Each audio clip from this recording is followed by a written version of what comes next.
Frost clung to the windows like a prisoner clawing for escape, warping the muted winter light. Each breath Lena exhaled formed delicate clouds, disappearing instantly into the still air.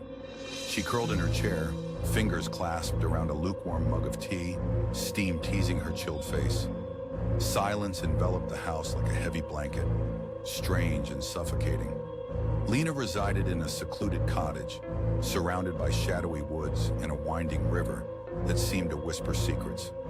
Since her husband's death a year prior, the silence had thickened. Every creak of the floorboards echoed like distant voices calling her name, a reminder of her solitude. Routines had become her lifelines, tending to her small garden, reading familiar books, and listening for the distant screech of an owl at dusk. Yet an invisible weight pressed against her chest. The peculiar items began appearing around her home. Half-burned candles aligned with eerie precision appeared on the kitchen table. They flickered with a life of their own, casting playful shadows. At first, she dismissed them as remnants of candlelit dinners, but unease twisted her stomach when the next morning, a single red rose lay on the counter, petals glistening, fresh as if just picked. Soon after, a chill swept through the house despite all windows being shut. Lena noticed her breath once again visible in the cold, thickening air. As she sat beneath the dim light of a sputtering bulb, movement caught her eye outside in the woods.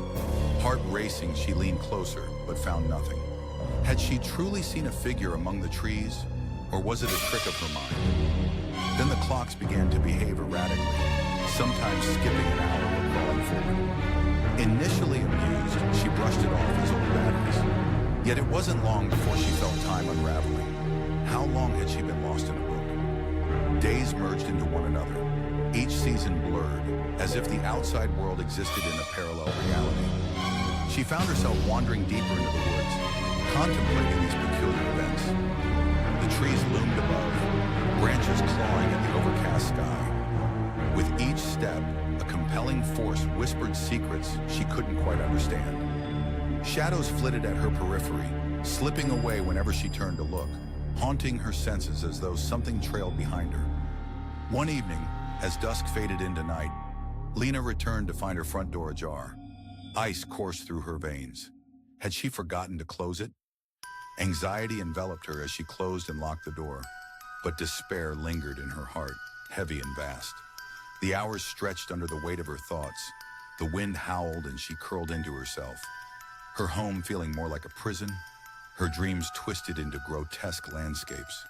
Faces twisted in agony loomed over her, reaching for something she could not grasp.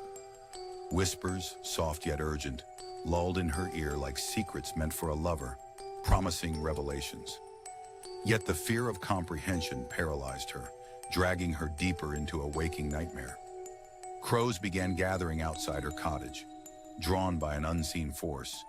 Their beady eyes fixated on her, and she could almost hear them cawing with derision at her unraveling state. When she blinked, they vanished, mere figments in her fevered imagination. Then came the night when her reality truly unraveled. Sleep had become elusive, her mind plagued by the strange and deranged. She meandered through her shadowy home, echoes of her footsteps reverberating as the air prickled against her skin, confirming her solitude. The light above her flickered erratically, casting frantic shadows that danced across the floor. As fear brewed into a living thing, enveloping her throat, she spotted it. A figure at the wood's edge, illuminated by moonlight, a companion to the shadows. It lingered with outstretched limbs, an invitation wrapped in terror. Lena's breath snagged in her throat. Reality twisted as memories flooded back, not hers but fragments of the lost who had wandered before her. Faces of the haunted hovering behind that beckoning figure, igniting a longing within her, to know, to join, to silence the chaos that plagued her nights. In a final burst of clarity, she grasped the door handle. Its cold touch felt oddly familiar, as if leading her closer to the dark embrace awaiting her.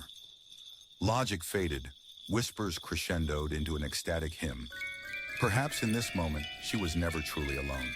The door swung open, the figure melted into the night, and the woods beckoned, welcoming her with open arms.